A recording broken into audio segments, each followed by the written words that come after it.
India's biggest elite club, Gymkhana, is fighting for its survival. This controversy is much bigger than rich people just losing a hangout spot. Gymkhana is in a massive legal and political controversy wherein central government has asked them to vacate the 27 acres Lutyens Delhi property by June 5.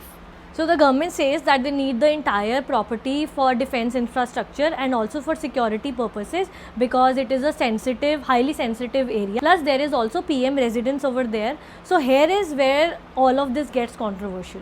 So Delhi Gymkhana isn't just a club. Founded in 1930 under the British rule, India's most exclusive elite clubs which has judges, bureaucrats, politicians, militarians, senior advocates, etc.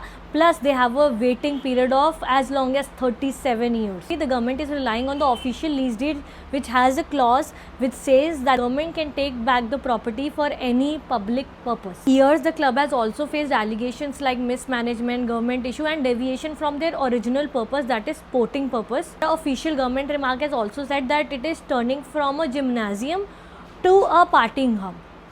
Plus allegedly the club is earning 200 crore from food and parties rather than sporting activities. So recently the Gymkhana has moved Delhi High Court against the eviction order. So this case is very important because it raises a constitutional and property law question. Can the government take back its leased institutional property in the name of public purpose or security purpose while they have been in occupation for several years? This is not a controversy. This is a legal debate on public land privilege and government power in India. So what do you think about this controversy? Do let me know in the comment section.